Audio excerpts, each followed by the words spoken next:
The Walt Disney Studios has been a staple of the American film industry for decades. From the first time that the castle animation appeared on the screen when Snow White and the Seven Dwarfs was released in 1937, Disney movies have been a light-hearted, entertaining experience for people of all ages. Throughout the years, Disney has taken its viewers on adventures through many different landscapes and time periods, including the Pride Lands, northern China in the 15th century, and even a magical place called Neverland. Although the plotlines of these films will definitely keep you on the edge of your seat, many of them are derived from legends that have been around for centuries. Disney has told stories from cultures all over the world, and stories like these are not only entertaining but can also be valuable tools of education. However, Disney doesn't always hit the nail on the head, and sometimes they illustrate the legends incorrectly. In the case of the 1997 film, Hercules, the audience gets a glimpse into the story of a young demigod on his journey to find where he belongs. Hercules is a thrilling tale that takes its viewers all over the beautiful land of ancient Greece, following a dashing young man as he encounters the trials and tribulations of becoming a god. Although Hercules is definitely a Disney fan favorite, it is worth noting that some of the mythology is not correct.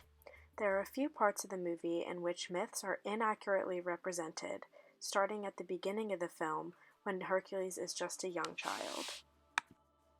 One of the very first scenes of the film shows Hera and Zeus celebrating the birth of their small, glowing son, Hercules.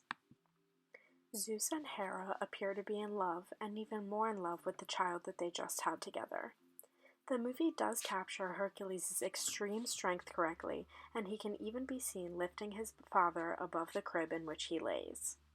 Although this depiction of a new family is lovely, this is not how the Greek myth is told.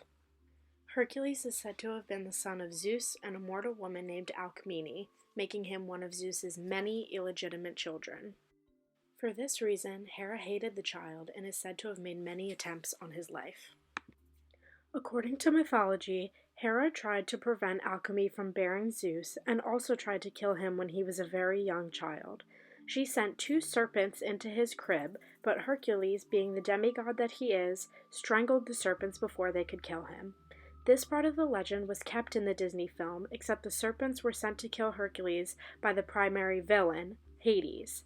So although she appears to be a loving new mother in the film, Hera's character is derived from an angry wife who tries to kill her husband's son. Later in the film, we are introduced to another woman named Megara, who goes by Meg. Although during their first encounter, Meg is considered to be a damsel in distress, she insists that she does not need any help from Hercules. I can handle this.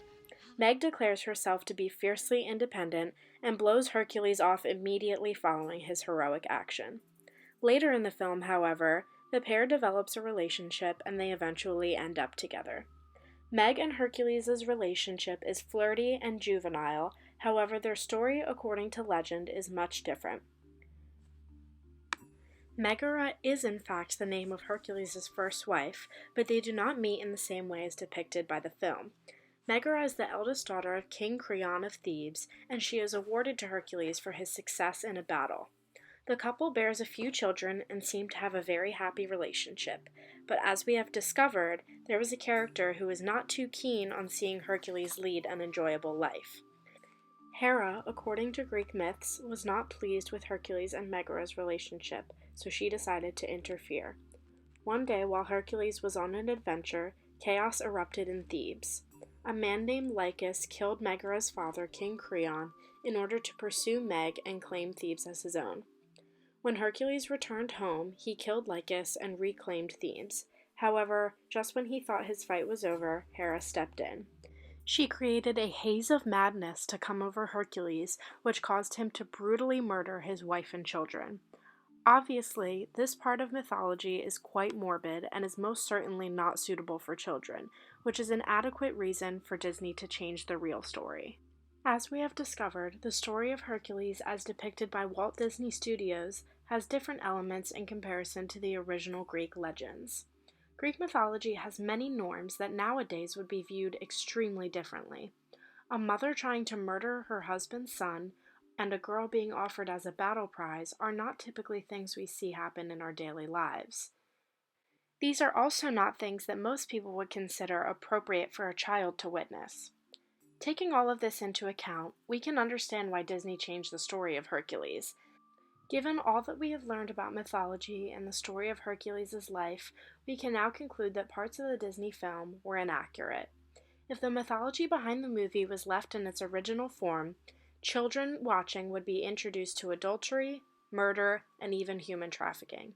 Instead, it is a heartwarming coming-of-age tale that tells of Hercules' journey from a boy to a god.